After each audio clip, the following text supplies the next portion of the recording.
नमस्कार। आज के इस दिलचस्प विश्लेषण में हम एक बहुत ही खास विषय पर बात करने वाले हैं। वो है रामायण। अब ये सिर्फ एक प्राचीन भारतीय महाकाव्य नहीं है।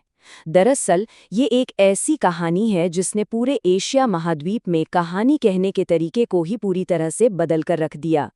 सोचिए, जब हम रामायण के बारे में बात करते हैं तो दिमाग में एक निश्चित कहानी आती है ना। लेकिन अगर हम एशिया के अलग अलग हिस्सों में जाएं तो ये कहानी एक सांस्कृतिक दर्पण बन जाती है। मतलब ये उस खास जगह की अपनी अनूठी मान्यताओं और परंपराओं को हूबहू दर्शाती है। तो सबसे बड़ा ऐतिहासिक रहस्य ये है कि आखिर एक अकेली कहानी, एक अकेला वृत्तांत इतनी दूर दूर तक कैसे फैल गया, और वो भी अपने कोर यानी मूल आकर्षण को खोए बिना। कोई सोच भी नहीं सकता कि भारत से निकलकर ये कहानी हजारों किलोमीटर दूर दक्षिण पूर्व एशिया के द्वीपों और जंगलों तक पहुंची और वहां के जनजीवन का एक अटूट हिस्सा बन गई। चलिए इसी रहस्य को मिलकर सुलझाते हैं। लेकिन आगे बढ़ने से पहले इस महाकाव्य के विशाल पैमाने को समझना बहुत जरूरी है। मूल रामायण लगभग 24,000 श्लोकों का एक बहुत बड़ा प्राचीन संस्कृत ग्रंथ है। इसमें राम की यात्रा, उनके वनवास और उनके संघर्षों की पूरी गाथा है। पर दिलचस्प बात यह है कि ये सिर्फ एक किताब तक सीमित नहीं रहा। ये एक तरह का टेम्पलेट या बेस बन गया जिस पर भारत और पूरे दक्षिण पूर्व एशिया की अनगिनत संस्कृतियों ने अपनी अपनी कहानियों की भव्य इमारत खड़ी की। चलिए जल्दी से इस विश्लेषण की रूपरेखा देख लेते हैं। हम शुरुआत करेंगे मूल वाल्मीकि महाकाव्य से, फिर बौद्ध और जैन संस्करणों पर नजर डालेंगे। उसके बाद जावानीज और बाली अनुकूलन, फिर इस्लामी और फिलिपीन रूप, और बिल्कुल आखिर में थाईलैंड का अनोखा रामाकियन। भाग 1, मूल वाल्मीकि महाकाव्य। चलिए अपनी कहानी के इस मूल आधार से शुरू करते हैं। अब ये तो हम सब मानते हैं कि वाल्मीकि रामायण रातों रात नहीं लिखी गई थी। इस टाइमलाइन को देखिए। विद्वानों का मानना है कि इसके शुरुआती मुख्य हिस्सों की रचना 7वीं से 5वीं सदी ईसा पूर्व के आसपास हुई थी। वाल्मीकि जी द्वारा रचित जो सबसे पुराना जीवित संस्करण आज हमारे पास है, वो लगभग 5वीं सदी ईसा पूर्व का माना जाता है। और हाँ, कहानी के बाद वाले हिस्से और अंतिम जुड़ाव 3री सदी ईस्वी तक पूरे हुए। यानी इस महाकाव्य को पूरा आकार लेने में सदियों का लंबा समय लगा।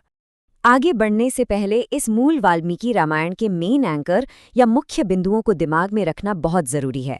इसमें राम है जो विष्णु के 7वें अवतार और एक आदर्श पुरुष है। रावण है एक क्रूर राक्षस राजा जो सीता का अपहरण करता है। हनुमान है जो पूरी तरह से ब्रह्मचारी, परम भक्त और एक शक्तिशाली वानर नायक हैं। और अंत में राम युद्ध में रावण को हराते हैं और सीता के साथ अयोध्या वापस लौट आते हैं। इन बेसिक पॉइंट्स को याद रखना जरूरी है क्योंकि आगे जो बड़े सांस्कृतिक बदलाव हम देखने वाले हैं वो इन्हीं आधारों पर टिके हैं। भाग 2, बौद्ध और जैन संस्करण। यहीं से महाकाव्य में बदलाव की शुरुआत होती है। ये बदलाव सच में हैरान करने वाला है। देखिए कैसे एक कहानी अपनी संस्कृति के हिसाब से खुद को पूरी तरह बदल लेती है। दशरथ जातक नाम के इस बौद्ध संस्करण में राम को वनवास तो भेजा जाता है, लेकिन ध्यान दीजिए इसमें रावण नाम का कोई पात्र है ही नहीं। जी हाँ, जब रावण ही नहीं है तो ना तो सीता का अपहरण होता है और न ही कोई भयानक महाकाव्य वाला युद्ध लड़ा जाता है। दरअसल बौद्ध दर्शन में शांति को बहुत महत्व दिया गया है और ठीक यही बात कहानी के इस रूप में भी साफ साफ झलकती है ना। ये एकदम जबरदस्त ट्विस्ट। और अब जैन संस्करण को देखिए, जैसे कि पौमचर्यु।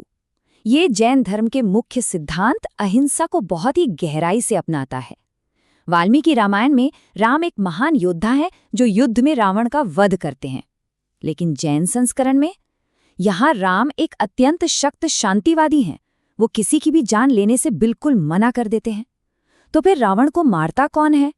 इस कहानी में रावण को राम नहीं बल्कि उनके भाई लक्ष्मण मारते हैं। ये एक बहुत ही बड़ा बदलाव है जो कहानी के पूरे संदेश को ही पलटकर रख देता है। भाग 3, जावानीज और बाली अनुकूलन। अब हम दक्षिण की ओर द्वीप संस्कृतियों का शानदार सफर करेंगे।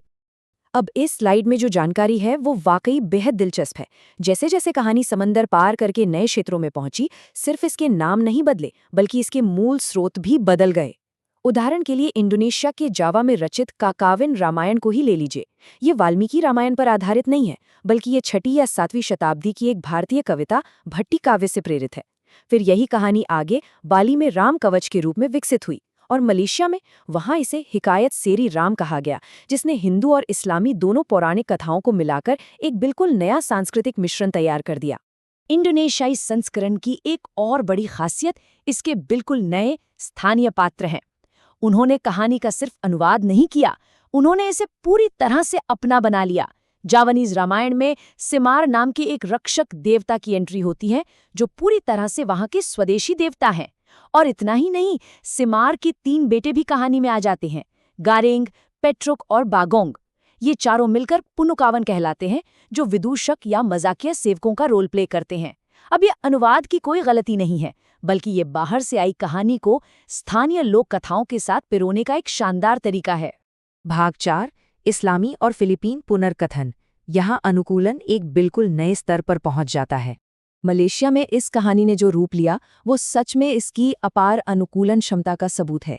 मलेशियाई महाकाव्य हिकायत सेरी राम ने एक बहुत ही अनोखा काम किया।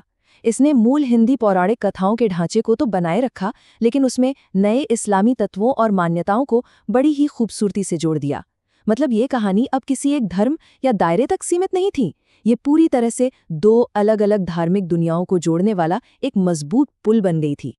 और सफ़र करते हुए ये कहानी फिलीपींस तक भी पहुंची। सदियों के क्षेत्रीय व्यापार के जरिए ये फिलीपींस के मारानाओ लोगों तक आई। वहां इसे फिलीपींस सांस्कृतिक नजरिए के हिसाब से पूरी तरह ढाल दिया गया और इसे महारेडिया लवाना नाम मिला। अब सबसे बड़ा सरप्राइज सुनिए, इस महाकाव्य में एक बिल्कुल अनोखा अमर वानर राजा है, जिसका नाम ही महारेडिया लवाना है। ये मूल कहानी से काफी अलग है, लेकिन फिर भी उसी ऐतिहासिक कथा का एक शानदार स्वदेशी विस्तार है। भाग 5 थाईलैंड का अनूठा रामकियन। ये शायद हमारी यात्रा का सबसे नाटकीय बदलाव है।